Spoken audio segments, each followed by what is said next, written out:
cold weather. On the top of Mount Evie, the snow blanketed the ground and sky, transforming the landscape into a white, ethereal realm. The air was frigid and biting, each gust of wind cutting through the thickest of clothes and chilling the bones. Yet, the harsh weather could not deter Tommy and Rondu. They moved with purpose, their breaths visible in the cold air, but their spirits undaunted by the biting cold. Tommy turned to Rondu, his eyes sparkling with a mixture of excitement and determination. "The potential of the Fire Dragon Fist is enormous," he said, his voice steady despite the chill. "You have the intelligence and capability to transform the Fire Dragon Fist into another martial art, just as my senior brother did." When Tammy mentioned his senior brother, a moment of reflection passed over his face. His eyes seemed to look inward, recalling memories of training and camaraderie. He then continued, "You have finished learning the basics of the Fire Dragon Fist. As long as you practice every day, your punches will become more flexible and their speed will increase. The longer you practice, the more you will see the magic of this martial art." Rondu nodded, absorbing his master's words. The Fire Dragon Fist had already become a fundamental part of his martial arsenal, but he understood that mastery required relentless practice and deeper understanding. Introducing Shadow Cloud Kick, Tammy smiled, seeing Rondu's determination. "Today, we will go deeper into the Shadow Cloud Kick," he announced. "A few months ago, I demonstrated a few moves for you. Now it's time for you to learn them fully." The Shadow Cloud Kick includes 18 different kicking positions. The stronger your internal power, the more powerful your kicks will be. As he spoke, Tammy turned around and launched 2 consecutive kicks, one from his right foot and one from his left. The movements were swift and precise, a blur in the snowy air. He then raised his foot high and brought it down with tremendous force on a Zeep steel statue. The statue shook from the impact, a testament to the power behind Tommy's kicks. "You have strong legs and internal power," Tommy said, turning back to Rondu. "But your legs lack flexibility. It's time to give your legs the flexibility they need." Rondu listened attentively, his eyes fixed on Tammy. He knew that flexibility was crucial for executing the advanced techniques of the Shadow Cloud Kick.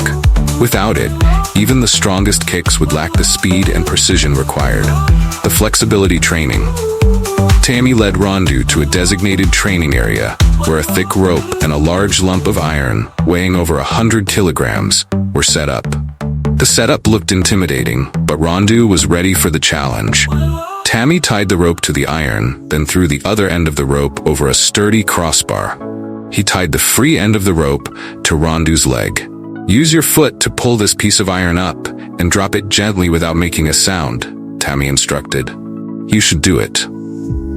Rondu nodded, focusing his internal power into his legs. He began to lower his legs from above and tried to pull up the iron. At first, the task seemed almost impossible. The iron block collided with the ground with loud thuds, the sound echoing through the cold air. But Rondu was determined. He gritted his teeth and continued to focus his power and energy into his legs. Gradually, Rondu started to gain better control over the movements. The iron block no longer crashed to the ground, but was lowered and lifted more gently with each attempt. His legs became more flexible, each movement more rhythmic and controlled. The sounds of the collisions faded until there was no noise at all. Progress and mastery. Rondu's progress over the next few days was remarkable. His legs grew stronger and more flexible, his movements more fluid and precise. The once seemingly impossible task of lifting and lowering the iron block became second nature. Each session of practice brought more control and finesse, and Rondu began to feel a new level of mastery over his body. Tammy watched with satisfaction as Rondu's skills improved. "Your progress is impressive, Rondu," he remarked one morning as they stood at the training area. "But remember, the key to mastering the Shadow Cloud Kick is not just physical strength or flexibility. It's about integrating your internal power with your physical movements seamlessly." Rondu nodded, understanding the importance of Tommy's words. His internal power was the source of his strength, but without control and integration, it would be ineffective. Deepening the training. As the weeks passed, Tommy introduced new and more challenging exercises to Rondu's training regimen. He devised complex routines that combined elements of the Fire Dragon Fist with the Shadow Cloud Kick, pushing Rondu's limits further each day. One of the most challenging exercises involved performing the Shadow Cloud Kick while maintaining balance on a narrow beam of ice. This exercise not only tested Rondu's kicking techniques, but also his balance, focus, and mental discipline. The cold wind made the beam slippery, and each misstep meant starting over. Rondu spent hours on the beam, practicing his kicks. He fell many times, but each fall only fueled his determination to succeed.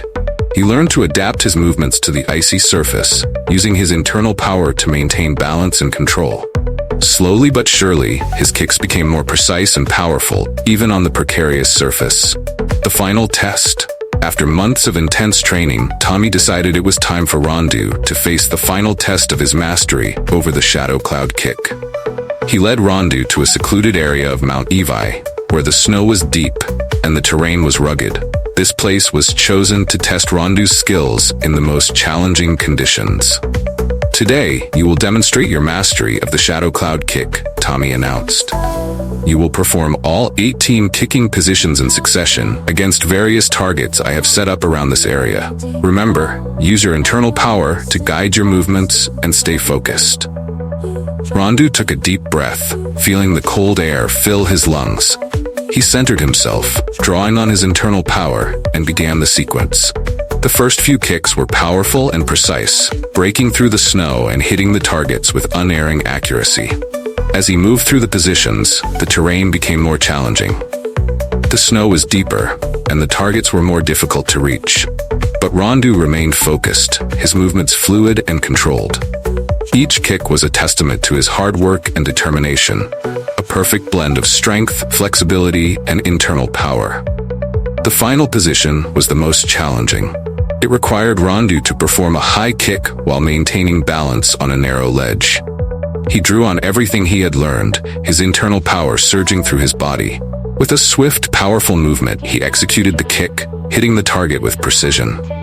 Tammy watched with pride as Rondu completed the sequence. "You've done well, Rondu," he said, his voice filled with admiration. "You have mastered the Shadow Cloud Kick and proven your dedication and determination. But remember, this is just one step in your journey. There is always more to learn and more ways to grow." Reflection and future goals. Rondu stood at the top of Mount Evi, looking out at the vast, snowy landscape. He felt a deep sense of accomplishment, knowing that he had overcome incredible challenges and pushed his limits to new heights. But he also knew that his journey was far from over. There were still many mountains to climb, both literally and metaphorically. As he reflected on his training, Rondu felt a renewed sense of purpose. He was determined to continue pushing himself, to explore new techniques and master new skills. The lessons he had learned from Tammy were invaluable, but he knew that true mastery required a lifelong commitment to growth and improvement. Tammy approached, placing a hand on Rondu's shoulder. "I see the fire in your eyes, Rondu," he said. "Never lose that drive. Always strive to be better, to push your limits. And remember, the true essence of martial arts is not just about physical strength or skill. It's about the harmony between your mind, body, and spirit." Rondu nodded, feeling the weight of Tommy's words. He understood that his journey was as much about self-discovery and inner growth as it was about physical mastery. He was ready to embrace the challenges ahead, knowing that each step would bring him closer to his true potential. The transformation. 3 years had passed since Rondu first set foot on the summit of Mount Evi. At the age of 18, Rondu had blossomed into a young man full of vitality and strength. His body, honed by years of rigorous training, was powerful and resilient. Every step he took seemed to resonate with the power of the mountains and forests that surrounded him. His punches and kicks were no longer mere movements. They were expressions of absolute grace and strength, executed with the precision and power of a seasoned warrior. Rondu's eyes, once filled with the uncertainty of youth, now sparkled with determination and desire. He had grown not only as a warrior, but as an idealistic individual who believed in the power of perseverance and constant effort. He was convinced that with unyielding dedication, he could master any challenge and discover his own limits. Tommy stood beside Rondu, his eyes filled with pride. The transformation he had witnessed over the past 3 years was nothing short of extraordinary. Rondu had evolved from an ordinary young man into an outstanding fighter. His legs, once clumsy and inflexible, could now perform the perfect shadow cloud kick. These kicks were not only powerful but also exhibited incredible flexibility and speed, a testament to Rondu's dedication and hard work.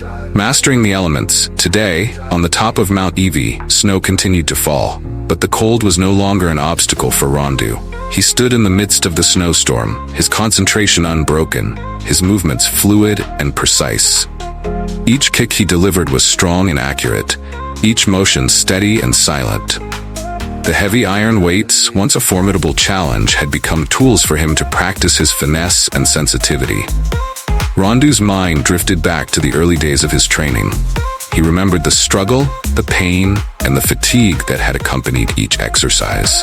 The memory of his initial clumsiness and the countless times he had fallen was still vivid.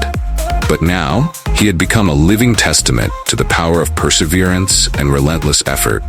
His strength and maturity were not only reflected in his muscles and internal power, but also in his spirit, which had been forged through the trials and tribulations of his training.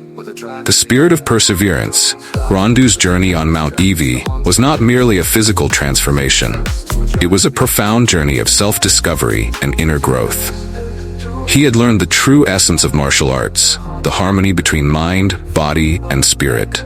Each training session, each challenge had taught him valuable lessons about patience, resilience, and the importance of never giving up. As he stood in the snowstorm, Rondu felt a deep sense of gratitude towards Tommy, who had guided him through this incredible journey. Tommy's teachings had not only transformed him into a formidable warrior, but also instilled in him the values of discipline, humility, and perseverance. Rondu knew that his journey had just begun, and there were many more challenges ahead. But he was ready to face them with unwavering resolve. "I will continue to train, continue to explore and push beyond all limits," Rondu declared, his voice steady and resolute. He knew that true mastery was a lifelong pursuit, and he was committed to continuing his journey of growth and self-improvement. A new beginning. One morning, the soft light of dawn broke over the top of Mount Evie, signaling the arrival of spring. The first rays of sunlight crept through the leaves, casting a golden hue over the entire landscape. The scene glowed with pure beauty and vitality, and a gentle breeze carried the scent of flowers and grass, soothing the soul. Tommy stood on the mountain peak, his eyes sparkling as he gazed into the distance, where rolling mountains were hidden under a veil of mist. Beside him, Rondu stood with eager but anxious eyes, looking at his teacher. "Today I will teach you Ice Storm Sword and Silver Moon Light," Tommy said, his deep voice resonating in the quiet space. "But first, you must possess a sword." Rondu was surprised. "A sword? Where did I find it, master?" he asked. Tammy smiled and nodded. "Go down the mountain and find blacksmith Ren. He will make you a sword. He is the best blacksmith of all time. All the most famous weapons in the world are created by him, but he is extremely eccentric and strange. He always sets a condition before creating a weapon for someone." Rondu suddenly remembered the gun he had used to kill the blood snake. "Mother Durika told me his name before she gave me the gun," he thought to himself. "Master, what are the conditions?" he asked. Tammy looked at Rondu, his eyes serious. "You must kill a person at his request in exchange for him creating a weapon. Even if you bring a bunch of money, he wouldn't care." Rondu was taken aback. "That's strange," he said. Tammy nodded and continued, "I think you're gentle and you can't kill innocent people. But with your intelligence, you can convince him your way. Maybe he changes accordingly and luckily. I don't know." Rondu asked again, "But why does he have such a strange request?" Tammy looked into the distance, his voice thoughtful. "Let me tell you a story about him. He has a very beautiful, but extremely flirtatious wife. Whatever money he made, he brought it back to support her hobbies. One day, she informed him that she wouldn't be with him anymore, and would go with someone else. He cried hysterically and begged her not to leave. She followed another man silently, leaving him in extreme pain. After a few days of research, he learned that the man his wife followed was the leader of a notorious gang. He discovered the woman he once called his wife was holding hands with another man. After many days of depression, he said to himself, "I must take revenge. You must die horribly." He has a secret plan. A few days later, Muris and Luis, the two assassins leading the 10 great assassins, came to him and asked him to forge 2 short swords for Muris and a sword for Luis.